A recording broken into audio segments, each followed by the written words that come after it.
का शीर्षक है माँ विंध्यवासिनी के दर्शन। जी हाँ, शेरावाली माँ के दर्शन। बात उन दिनों की है जब कैंची आश्रम में विंध्यवासिनी माँ के मंदिर की स्थापना होने जा रही थी। हमने अपने बचपन से ही देखा इंदर चाचा और चाची हर पूजा में यजमान के स्थान पर बैठे होते थे और सारी पूजा संपन्न किया करते थे। कैंची आश्रम में मंदिर में होने वाली नवरात्रि की पूजा में पूरे 9 दिन हमने उनको सुबह से शाम तक यज्ञशाला में बैठे पूजा करते ही देखा। थोड़ा सा समय मिलता था जिसमें वो अल्पाहार कर लिया करते थे और बीच में बाबा के तखत का पूजन किया जाता था, जो हम सब उसमें भाग लेते थे।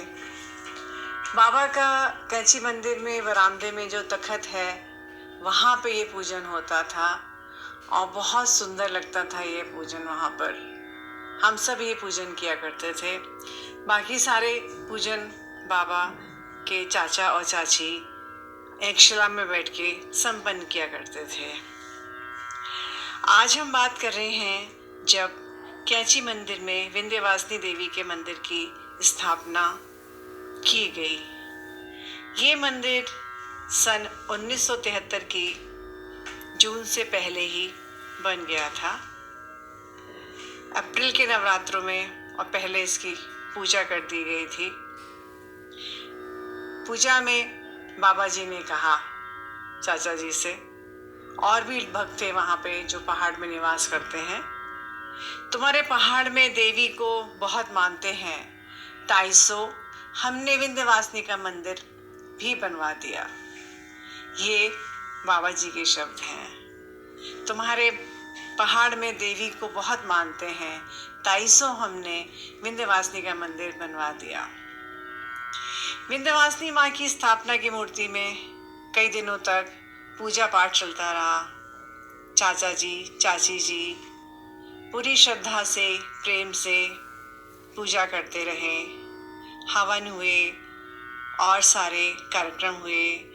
प्राण प्रतिष्ठा में जितने भी जगह से जल लाया जाता है, मूर्ति को जैसे भी स्थापित किया जाता है, सारी विधियां पूरी की गई और पूरे मन से इसको संपन्न किया गया।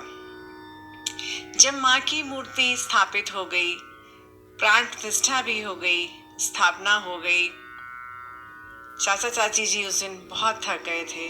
शाम का वक्त था, वो अपने कमरे में जाके आराम कर रहे थे। अचानक ही चाचा जी को बाबा जी का बुलावा आ गया। बाबा ने कहा, जाओ इंदर को बुला के लाओ। बस चाचा जी को बुलाया गया। चाचा जी आए। उन्होंने कहा, जाओ इंदर, जाओ टहलने जाओ, पत्नी को साथ लेकर जाना, दोनों जने जाना।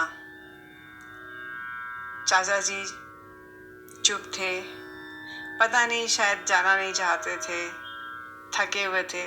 मगर फिर बाबा ने कहा, जोर देकर कहा, हमने कह दी, जाओ टहलने जाओ और नीचे की तरफ जाना, फार्म की तरफ जाना। बाबा ने ऐसे बोला। कैंची मंदिर से जो सड़क आगे गर्म पानी अल्मोड़ा की तरफ जाती है, वहाँ नीचे की तरफ बाबा जी का फार्म है, गौशाला भी है। बाबा उधर ही जाने की बात कर रहे थे। चाचा जी ने चाची को साथ लिया। बस फिर क्या था, बाबा की आज्ञा का पालन हुआ। दोनों जने टहलने चल दिए। कैंची मंदिर से नीचे की तरफ जाने वाली सड़क पर वो लोग जा रहे थे। रास्ता सुनसान था। सन 73 की बात है। उस समय शाम को उस सड़क पे गाड़ियाँ नहीं चलती थी, बहुत सुनसान हो जाती थी। लोग दिन में ही वहाँ से निकल जाते थे। शाम के समय एकदम पिन ड्रॉप साइलेंस हुआ करती थी। वो लोग आगे जा रहे थे। अचानक सामने पहाड़ पर क्या देखते हैं, एक शेर खड़ा है। शेर को देखते ही दोनों को रोमांच हो आया। ये लोग डरे नहीं, दोनों ने ही अपने हाथ जोड़ दिए और कहा, हे माता रानी, आपका शेर तो हमें दिखाई दे रहा है, जरा आप भी तो हमें दर्शन दे दीजिए।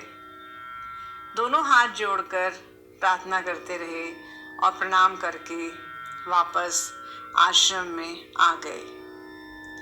बरामदे में तखत के ऊपर बाबा जी विराजमान थे।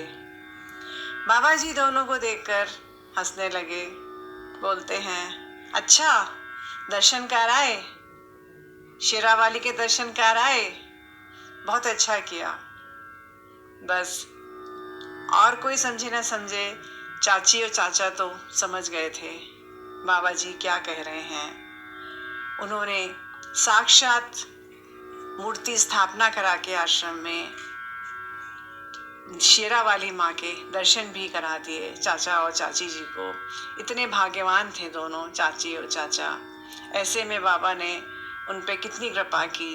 और ऐसे हैं हमारे गुरुदेव बाबा नीम करौली महाराज, आपकी सदा ही जय हो।